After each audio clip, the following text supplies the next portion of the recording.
సంగారెడ్డి జిల్లా పటాన్చెరు నియోజకవర్గ పరిధిలోని వివిధ మండలాల్లో తెలంగాణ ప్రభుత్వం ప్రతిష్టాత్మకంగా తీసుకువచ్చిన భూమి హక్కుల రికార్డు 2025 భూభారతి చట్టంపై అవగాహన సదస్సును నిర్వహించారు. పటాన్చెరు నియోజకవర్గంలోని రామచంద్రాపురం, అమీన్పూర్, పటాన్చెరు మండలాల్లో భూభారతి అమలు, తీరుతెన్నులు వంటి అంశాలను అధికారులు వివరించారు. ఈ కార్యక్రమానికి ముఖ్య అతిథిగా సంగారెడ్డి జిల్లా కలెక్టర్ వల్లూరు క్రాంతి, ఆర్డీఓ రవీందర్ రెడ్డి హాజరై భూభారతిపై ప్రజలకు అవగాహన కల్పించారు. ఈ సందర్భంగా జిల్లా కలెక్టర్ వల్లూరి క్రాంతి మాట్లాడుతూ గతంలో బీఆర్ఎస్ ప్రభుత్వం ప్రవేశపెట్టిన ధరణి పోర్టల్ వల్ల లక్షలాది రైతులు నష్టపోయారని, ప్రజల విజ్ఞప్తులను పరిగణలోకి తీసుకుని ముఖ్యమంత్రి రేవంత్ రెడ్డి నాయకత్వంలో ఎన్నికల హామీ మేరకు ధరణిని తొలగించి భూభారతి చట్టాన్ని తీసుకొచ్చారని వెల్లడించారు. ఈ చట్టం ద్వారా రెవెన్యూ అధికారులకు పూర్తి అధికారాలు ఇచ్చి రైతుల సమస్యలకు శాశ్వత పరిష్కారం చూపించేందుకు మార్గం సుగమమైందని తెలిపారు. గ్రామ స్థాయిలో ప్రజల అభిప్రాయాలను సేకరించి వారి సమాచారం ఆధారంగా చట్టాన్ని రూపొందించామని పేర్కొన్నారు. భూభారతి చట్టంలో తీసుకువచ్చిన మార్పులను రైతులకు పూర్తిగా వివరించి చైతన్యం కల్పించాలని అధికారులను ఆదేశించారు. తప్పులు చేసిన అధికారులను క్షమించేది లేదని ఈ సందర్భంగా వారు హెచ్చరించారు. బీఆర్ఎస్ నాయకుల దుష్ప్రవర్తన వల్ల భూములు కోల్పోయిన అమాయక ప్రజలకు ఈ చట్టం ఎంతో ఉపయోగకరంగా ఉంటుందని తెలిపారు. భూభారతి ద్వారా అలాంటి సమస్యలకు తక్షణ పరిష్కారం లభిస్తుందని విశ్వాసం వ్యక్తం చేశారు.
బాధ్యతను జవాబుదారీతనాన్ని ఇచ్చే విధంగా చట్టం అమలు.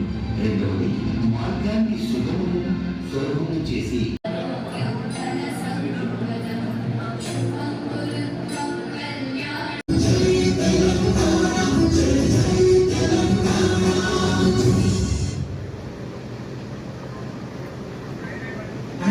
రేవంత్ రెడ్డి గారి దృఢ సంకల్పానికి ఓ గిట్టుడై డిజిటల్ ల్యాండ్ గవర్నెన్స్ లో ఉద్దేశము ఈ భూభారతి, భూ రికార్డుల నిర్వహణలో కొత్త వెలుగు ఈ భూభారతి.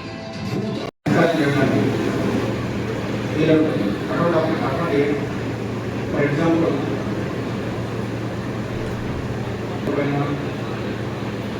నేచర్ ల్యాండ్ కాకుండా ఆ యొక్క పట్టణ పేరు ఏమైనా కాకుండా నోషన్ బాగా నుండి పట్ట ఆఫర్ కావాలన్నా యూపీలో అది 2025 రీసెంట్ కావాలన్నటువంటి వాటికి నాలెడ్జ్ అగ్రికల్చర్ మార్చడానికి పట్ట ల్యాండ్స్ స్టేట్ ల్యాండ్స్లో సేల్ చేసిన వాటికి ట్రైనింగ్ మెటీరియల్స్ ఇవన్నీ కూడా ఇప్పుడు పరిష్కరించడానికి వీలవుతుంది. ఇంతకుముందు ప్రతి దానికి వేరే మోడల్ చేస్తుంటే అన్ని కంటే ఒకటే మోడల్ చేస్తున్నారు. ఇవన్నీ కూడా చెప్పేది కూడా ఇంతకుముందు ప్రిన్సిపల్ సెక్రటరీ గారు పెట్టి సీసీఐ గారు పెట్టి కలెక్టర్ పోవాల్సిన అవసరం ఉంటుంది. ఇప్పుడు ఈ సమస్యలన్నీ కూడా ఒకవేళ 5 లక్షల కంటే తక్కువ వేలో ఉన్నట్టయితే ఆడియో దగ్గర పరిష్కరించబడతాయి. 5 లక్షలు పైబడి ఉన్నట్టయితే కలెక్టర్ గారు అభ్యంతరాలు ఉన్నట్టయితే అప్పీల్ వెళ్ళడానికి కూడా నేను ప్రజల్ని 60 days లోపల ఆర్టీఓ గారు కానీ కలెక్టర్ గారు కానీ పరిష్కారం చేయాలి. పరిష్కారం చేసిన తర్వాత 30 days లో అప్పీల్ కూడా అవకాశం ఉంది. అయితే దీన్ని పరిష్కారం చేసే విధానంలో కూడా చాలా పారదర్శకత, జవాబుదారీతనంగా కనబడుతుంది. ఏదైతే అప్లికేషన్ పెట్టుకున్న తర్వాత బోత్ పార్టీస్ ఎవరు అప్లికేషన్ వాళ్ళకు మీ అప్లికేషన్ ద్వారా ఎవరికి దాని యొక్క ఎఫెక్ట్ అవుతుంది. దానివల్ల ముఖ్యంగా ఈ కొత్త భూభారతి చట్టం యొక్క విశిష్టతను ఒకసారి మనం చూసినట్టయితే మనకు దీని యొక్క రూపకం తెలుస్తుంది. ఈ భూభారతి చట్టం రైతులకు అనుకూలమైన చట్టం. ఇంతకుముందు ధరణిలో మీకు అందరికీ తెలుసు, ఏదైనా సమస్యను పరిష్కరించాల్సిన అవసరం అంటే దాదాపు 35 మాడ్యూల్స్ ఉంటాయి. సర్వే నెంబర్ కరెక్షన్ కోసం మాడ్యూల్, పెన్షన్ తగ్గుతో మాడ్యూల్, ఆధార్ నెంబర్ కరెక్షన్స్ ఒకటి, పిఓబిలో ఒకటి, ఇలా రకరకాల కరెక్షన్స్ ఉంటాయి, మాడ్యూల్స్ ఉంటాయి.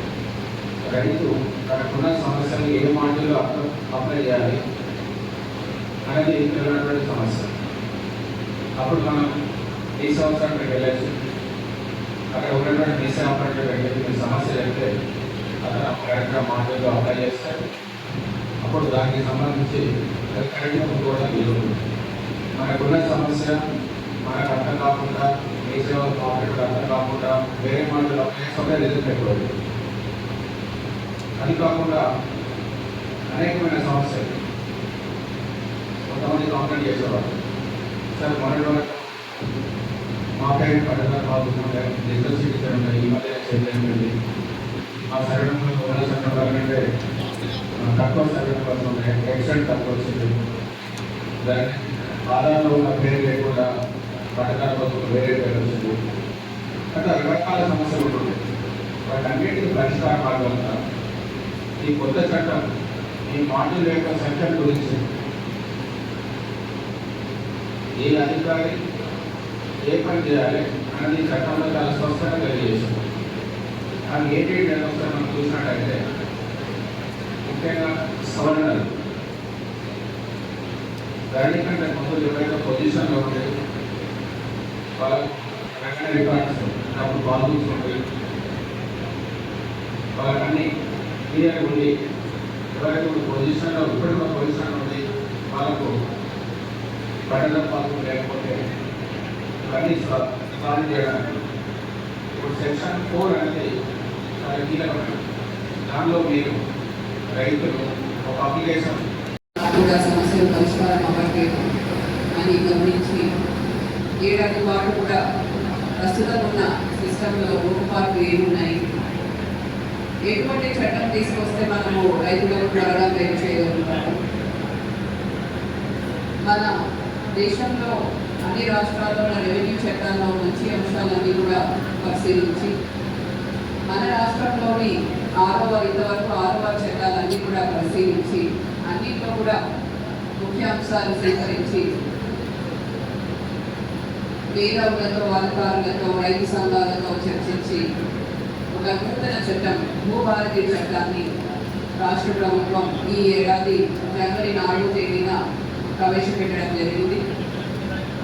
ఈ చట్టానికి సంబంధించిన నియమాలు, నిబంధనలు కూడా 3 నెలల వ్యవధిలో ఏప్రిల్ 14న డాక్టర్ బిఆర్ అంబేద్కర్ జయంతి సందర్భాన అమలు చేయడం జరిగింది.